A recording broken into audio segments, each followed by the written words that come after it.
మాట్లాడారండి. 7 మాటలు మాట్లాడారు కదా.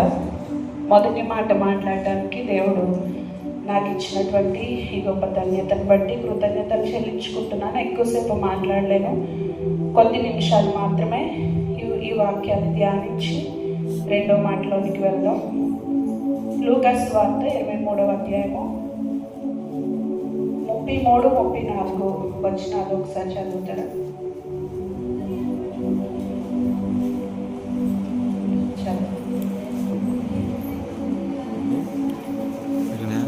ఇప్పుడు అక్కడ కుడివైపున ఒకరిని ఎడమ వైపున ఒకరిని ఆ నేరస్తులను ఆయనతో కూడా సిలువ వేసిరి. యేసు, తండ్రి, వీరేమి చేయుచున్నారో వీరెరుగరు కనుక వీరిని క్షమించమని చెప్పెను. వారు ఆయన వస్త్రములు పంచుకున్నట్టుగా చీట్లు వేశారు. మొదటి మాట ఏంటంటే ఒకసారి చెప్తారా?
తండ్రి నా ఆత్మ నీ వద్దకు అప్పచెప్తున్నా. దానికంటే ముందు నా దేవా నా దేవా ఇప్పుడు అది చివరి మాట, తండ్రి అని శిలువలో ఆ త్యాగాన్ని చేస్తూ కూడా 3 సార్లు తండ్రిని ఆయన్ని పిలుచుకుంటూ ఆయన బాధను ఆయన యొక్క పరిస్థితిని మరొకసారి తండ్రికి గుర్తు చేస్తున్నట్లుగా చూస్తున్నాం.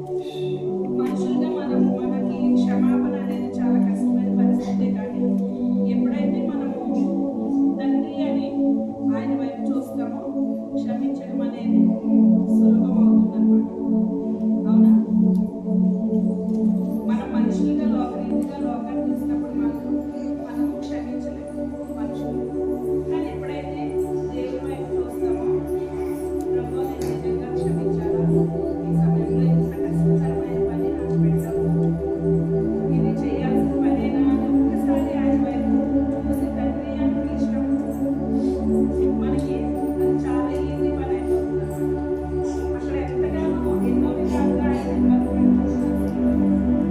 ఆయన యేసు ప్రభు వారిని ప్రశ్నించి తన జాతి వారే వ్యతిరేకంగా ఉన్నారు. అవునా? తన ఇంటి వారు తన జాతి వారే ఆయన వ్యతిరేకించారు. చివరి సమయంలో ఆయన విషయంలో కూడా చాలా మంది మెడలు బాగుంటారు, దగ్గర ఎవరు లేరు. ఆయన రాత్రికాల సమయంలో తండ్రి రక్షకుడు ఆయన అమృతాన్ని తెచ్చుకొని ఎవరి బాధ దూరం అయిపోయింది. కాబట్టి అందరూ కూడా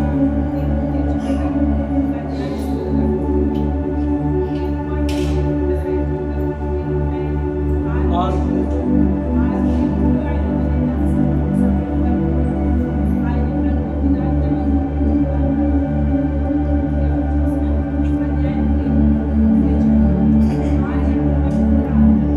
తీర్పు తీర్చుకొని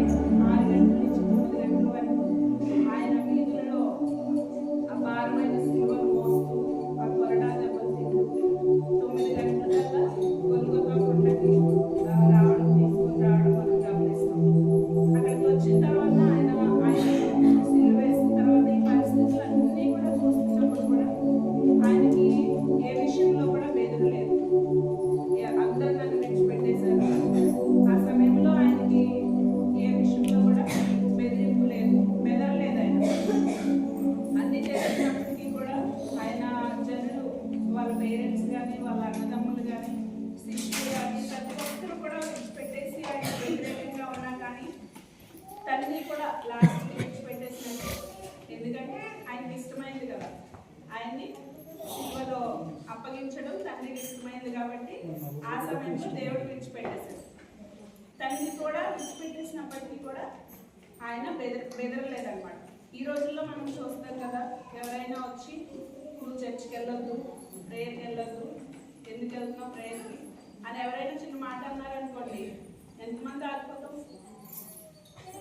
అలా ఆగిపోయేవారు మన సంఘంలో ఉన్నారా? బెదిరింపులకు బెదిరిపోయేవారు మన సంఘంలో ఉన్నారా? ఎవరైనా మీ గృహంలోనే అవ్వచ్చు. ఒకవేళ మీ భర్త ద్వారా కానీ, మీ భార్య ద్వారా కానీ, పిల్లల ద్వారా కానీ, లేకపోతే మీ ఫ్రెండ్స్ ద్వారా కానీ ఎవరైనా నువ్వు సంఘానికి వెళ్ళొద్దు, నువ్వు ఆ నిజమైన యేసుక్రీస్తుని సేవించొద్దు అని ఎవరైనా బెదిరించారనుకోండి, ఆగిపోతారా? చర్చకు వస్తారా? చెప్పాలి, అందరూ వస్తారా? నిజంగానే ఈ రోజుల్లో ఇక్కడ బాగానే ఉంది ప్రస్తుతానికి. హైదరాబాద్ ఆ ఏరియాను చూస్తే బహిరంగంగా ప్రేయర్ చేసుకోవాలంటే చాలా భయపడుతూ ప్రార్థనలు చేసుకుంటున్నారు. మొన్న ఒక శుక్రవారం ఉపవాస ప్రార్థన జరగడానికి ఆ పక్కన ఆ రోజు శ్రీరామనవమి అదేదో పండుగ, ఆ కార్యక్రమం జరుగుతుంది అని వాళ్ళకి చోటు ఎందుకు ఇవ్వడము అని ఆ రోజు ఉపవాస ప్రార్థన క్యాన్సిల్ చేసి తర్వాత రోజు పోస్ట్పోన్ చేశారు. వాళ్ళకి ఎందుకు అవకాశం ఇవ్వాలి, మళ్ళీ చేసుకునేవారేమో అని. కానీ మనకైతే చాలా ఫ్రీడమ్ ఇచ్చారు.